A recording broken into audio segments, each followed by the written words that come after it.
If you like the video, subscribe our channel and press bell icon to get the notification of new videos. Thank you. Hello everyone, welcome on my YouTube channel Apex Tutorials, and today in this video we are going to discuss The Summer of the Beautiful White Horse by William Saroyan. Before presenting the summary of this story, I would like to discuss the plot and the characters with you because it is very important to understand the characters and the plot. And कहानी की setting हमें कहाँ पे मिलती है? कहानी की setting हमें मिलती है कैलिफोर्निया, जो यूनाइटेड स्टेट्स का एक इम्पॉर्टेंट स्टेट है। वहीं की सारी हमें सराउंडिंग और वहीं के जो है the name of the places हमें इसमें मिलते हैं। दूसरी चीज, गारोग्लानियन फैमिली जो है, गारोग्लानियन फैमिली एक आर्मीनियन ट्राइब है। आर्मीनिया से माइग्रेट करके ये लोग वहां पे जाके रहने लगे हैं। ये एक नॉमैड किस्म के लोग हैं जो बार बार अपना ठिकाना बदलते रहते हैं। तो जितने भी कैरेक्टर्स हैं वो लगभग इसी फैमिली से बिलोंग करते हैं। नाउ कैरेक्टर्स, सबसे पहले मुराद जो है 13 इयर्स ओल्ड क्रेजी बॉय, 13 साल का एक क्रेजी लड़का है, सन की किस्म का लड़का है। आराम अ बॉय ऑफ 11 और 12, यानी ये मुराद से छोटा है और नैरेटर ऑफ द स्टोरी है। अंकल खसरो, जिनका फिजिक जो है एनॉर्मस बताया गया है, लंबे चौड़े हट्टे कट्टे आदमी हैं, लार्ज मस्टाश और लंबी लंबी मूछे रखते हैं। बाय नेचर अगर हम देखें तो फ्यूरियस टेम्पर्ड, यानी बहुत जल्दी इन्हें गुस्सा आ जाता है, गुस्सैल किस्म के आदमी हैं। इरिटेबल, चिड़चिड़े हैं। इम्पेशेंट, अति उत्साही हैं, बहुत जल्दी किसी बात पे उत्साहित हो जाते हैं। John बायरो, N Assyrian farmer, Assyria से बिलोंग करने वाला एक फार्मर है जो अकेला वहां पे रहता है। आराम की मदर इसके अंदर मिलती है, अराक है। अराक जो सन ऑफ खसरो, यानी अंकल खसरो का बेटा अराक। जोराब जो मुराद के father हैं। Now I start the summary. Before telling anything, first of all I want to tell you that we come to know about every incident of this story through one character of this story, and he is Aram. इस story के author जो हैं वो William सारोयान ही हैं। इस चीज़ को थोड़ा हमें समझ लेना चाहिए। लेकिन विलियम सारोयान ने इस स्टोरी को हमें आराम के मुंह से सुनवाया है। ये लिखने का एक तरीका होता है कि ऑथर जो है, राइटर जो है, वो किसी एक कैरेक्टर लेकर के और उसकी जुबानी पूरी कहानी सुनवाता है। तो नैरेटर ऑफ द स्टोरी जो चैप्टर के अंदर है हमारे पास आराम है, और आराम के मुंह से ही हम ये पूरी कहानी सुनते हैं। कहानी शुरू जो होती है, इसका सबसे पहला सीन जो है वो ये है कि डॉन यानी उषा काल का समय है, सूरज निकलने से पहले का समय है, गर्मियों का मौसम है। आराम जो है अपने घर में सोया हुआ है। अचानक खिड़की से बाहर देखता है तो मुराद जो है एक बहुत ही सुंदर खूबसूरत सफेद घोड़े पर बैठकर आया हुआ है। तो आराम जो है एकदम से यकीन नहीं कर पाता और वो सोचता है कि इज ही ड्रीमिंग और इज इट रियल, क्या वो सपना देख रहा है या ये हकीकत है। इसके दो रीजन हमारे सामने नजर आते हैं। दो रीजन ये सामने नजर आते हैं कि गारोग्लानियन जो फैमिली है वो पॉवर्टी स्ट्रिकन है, वो गरीब लोग हैं। सो अब बहुत ज्यादा गरीब हैं, that's why Murad can not afford a beautiful wild horse. इसीलिए मुराद एक सुंदर सफेद घोड़ा नहीं खरीद सकता। और दूसरा रीजन ये है कि अगर खरीद नहीं सकता तो क्या उसने चुराया है? तो वहां भी वो कहता है कि गारोग्लानियन फैमिली जो है वो even in spite of they are in spite of being poor, and in spite of being poor they are famous for their honesty. उनके लिए, गारोग्लानियन फैमिली के लिए सबसे पहले जो चीज है वो ऑनेस्टी है, ईमानदारी है। बाकी चीजें उसके बाद आती हैं। अब जब ईमानदारी इतनी ज़बरदस्त है, ईमानदारी के लिए मशहूर है, तो वो उसे चोरी भी नहीं कर सकता। तो थोड़ा सा जो है वो हैरान है और समझ नहीं पा रहा है, शॉक्ड भी है। तो इसी के दौरान जो है वो आराम जो है मुराद के पास आता है और मुराद से पूछता है, from where have you stolen the horse, कहाँ से तुमने ये घोड़ा चुराया है। मुराद इस क्वेश्चन का जवाब न दे करके उसे इनवाइट करता है राइडिंग के लिए और उसे कहता है कि leap out if you want to ride, कूद कर बाहर आ जाओ अगर तुम सवारी करना चाहते हो। तो अब बात क्लियर हो चुकी थी कि ये घोड़ा मुराद ने चुराया ही था। लेकिन अब वहां वो जस्टिफाई करता है, अरम इसको, उसकी चोरी को जस्टिफाई करता है, because he also had longing to ride a beautiful white horse. वो भी एक सफेद घोड़े को राइड करने की उसकी इच्छा थी, लॉन्गिंग थी, डिजायर थी, और जो अब पूरी होने जा रही थी। तो वो इस चोरी को जस्टिफाई ऐसे करता है कि अगर हमें बहुत ज़्यादा शौक है, हमारी इच्छा है, हम चाहते हैं, तो हम सफ़ेद घोड़े को राइड करने के लिए चोरी कर सकते हैं। बिकॉज, और ये चोरी, ये स्टीलिंग नहीं कहलाएगी, इसलिए नहीं कहलाएगी because this stealing is not for money. घोड़ा चुराया इसलिए नहीं गया कि उसे बेचकर पैसा हासिल किया जाए, बल्कि इसलिए बिना परमिशन के ले लिया गया कि हम अपनी इच्छा की, उसे राइडिंग करने की इच्छा की पूर्ति कर लें, ऐसे वो जस्टिफाई करता है। इसी के साथ साथ अब इस सीन से थोड़ा हमें इधर उधर की बातें बताता रहता है।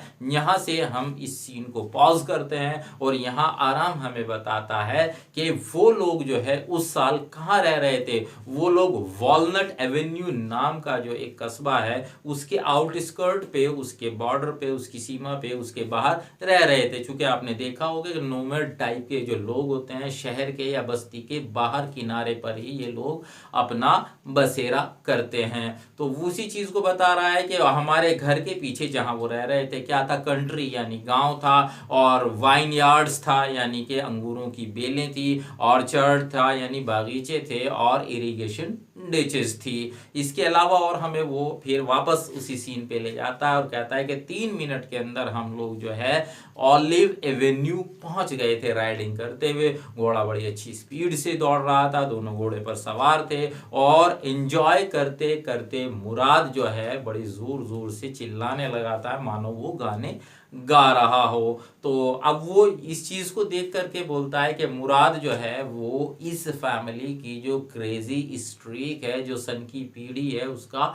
डिसेंडेंट है, और उसको true descendant of uncle Khusro कहा जाता है। यानी अंकल खुसरो का सही में सच्चा क्रेजी स्ट्रीक का यानी सन की पन में उनका वारिस है। इसी के साथ साथ वो हमें अंकल खुसरो के बारे में बताता है कि उनको क्रेजी क्यों कहा जाता है। एक बार अंकल खुसरो जो है बार्बर के यहाँ पे अपनी मस्टाश जो है वो ट्रिम करा रहे थे।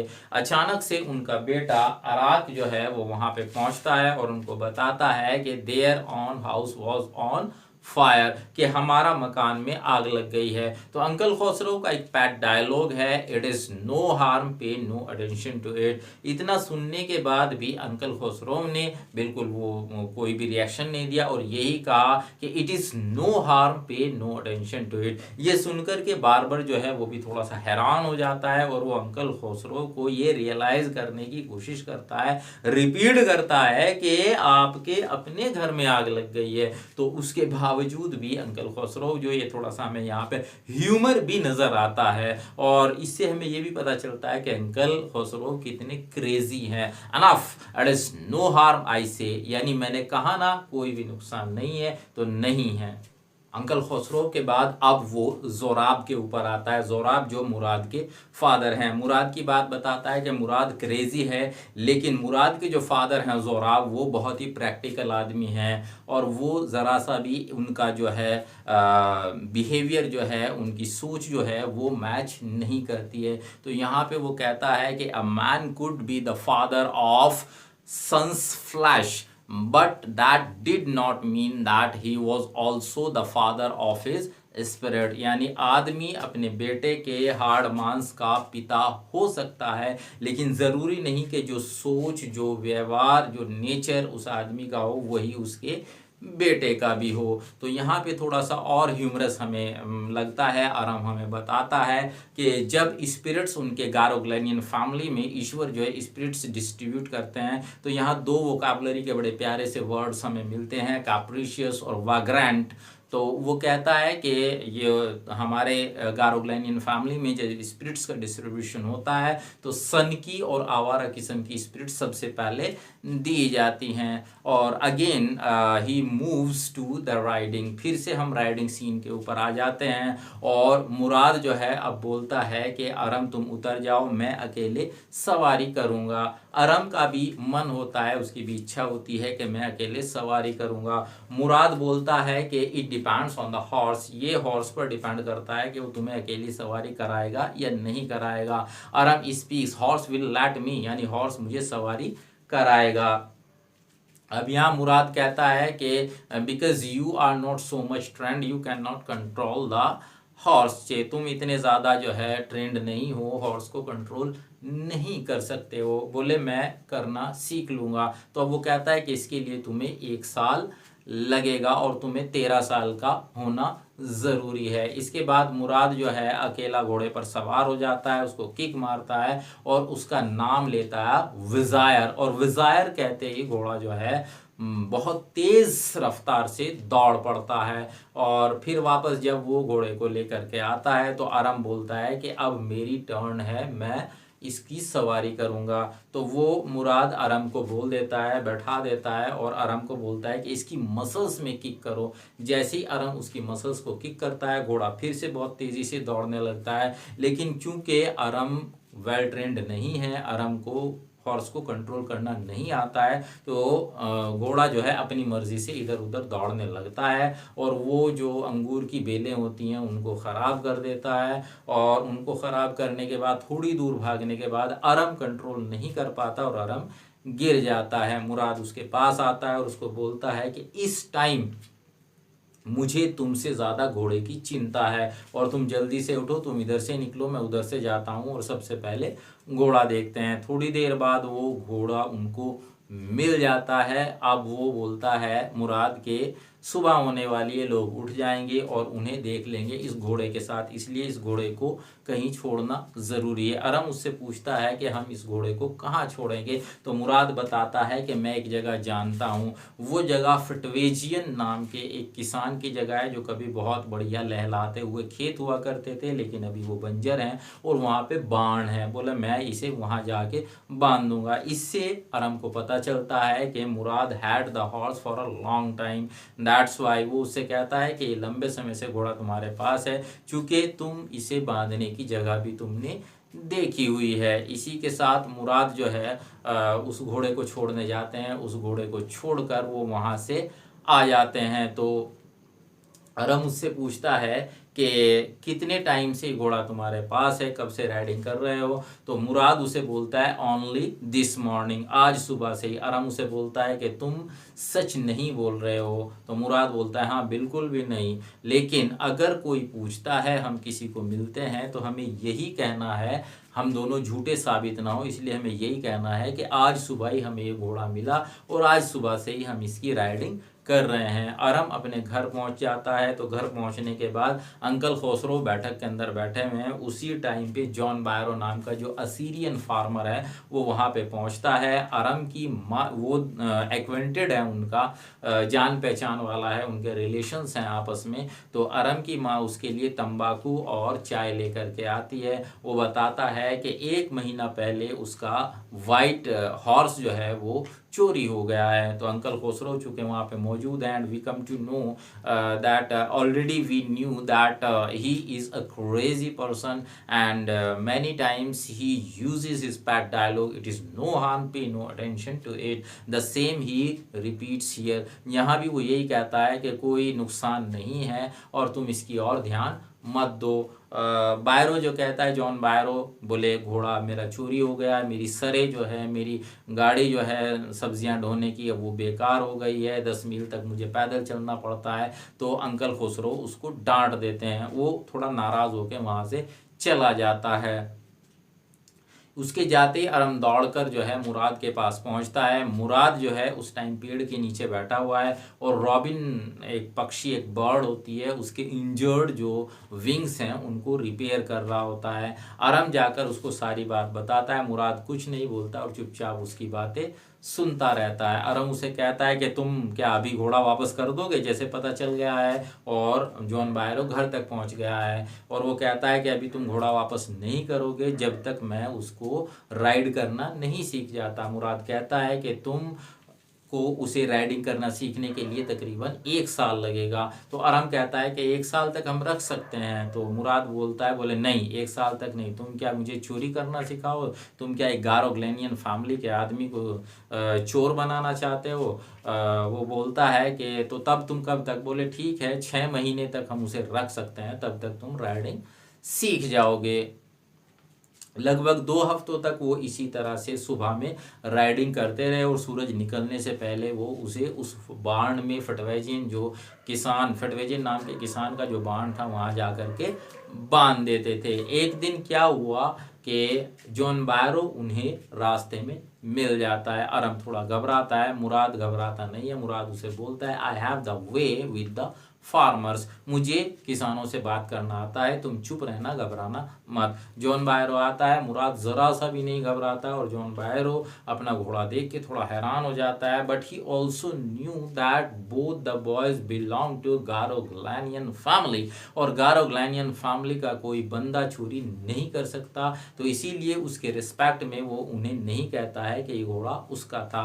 वो चेक करता है और उसके बाद बोलता है कि बिल्कुल मेरे घोड़े जैसा है। तुम्हारे घोड़े का नाम क्या है? वो उसे मुराद बोलता है कि मेरे इस घोड़े का नाम माय हार्ट है। वो कहता है कि बिल्कुल टूथ टू टूथ, यानी कि एक एक चीज इसकी मेरे घोड़े से मिलती है, लेकिन हो सकता है ये उसका ट्विंस हो। और इतना कह के जॉन बायरो वहां से चला जाता है। अब चूंकि जॉन बायरो मिल गया है तो उनके पास कोई ऑप्शन नहीं रह जाता है इसके अलावा कि वो उस घोड़े को, जॉन बायरो को वापस कर दें। मुराद डिसाइड करता है कि उन्हें उस दिन उस घोड़े को वापस करना है। जब वो उस घोड़े को वापस करने जा रहे होते हैं तो रास्ते में डॉग्स मिल जाते हैं। अरम फिर से घबरा जाता है। मुराद उसे बोलता है घबराने की जरूरत नहीं है, I have the way with the dogs. और कुत्ते बिल्कुल भी नहीं भौंकते, कुछ नहीं कहते और वो चुपचाप जाके बाण में, उसके जॉन बायरो के बाण में घोड़े को छोड़ देते हैं। आखिरी विदाई के टाइम पे मुराद हॉर्स को बाहों में भरकर प्यार करता है, किस करता है और फिर दोनों वहां से आ जाते हैं। फिर से अरम घर पे मौजूद है, बैठक में अंकल खसरो है। जॉन बायरो एक बार फिर आता है, बड़ा खुश है और अरम की मदद को बोलता है, बोले मेरा घोड़ा वापस आ गया है। बड़ा हैरान कर देने वाली बात है। और उससे भी ज़्यादा हैरान करने वाली बात यह है कि अब वो पहले से ज़्यादा स्ट्रॉन्गर और वेल टेम्पर्ड हो गया है, बेटर टेम्पर्ड हो गया है। तो इस पे जो है अंकल खुसरो फिर से चूंकि वहाँ पे मौजूद हैं, और ऐसा नहीं हो सकता है कि अंकल खुसरो मौजूद हैं और इस तरह की बात पे कोई रिएक्शन ना दें। तो वो कहते हैं quiet man quiet, your horse has been returned, pay no attention to it, यानी तुम्हारा घोड़ा आखिरकार वापस आ गया, अब ध्यान मत दो, बात मत करो। This was all from the chapter. This was the summary of the chapter, and in the next video I will discuss the important questions of this chapter. Keep watching Apache tutorials. Thank you.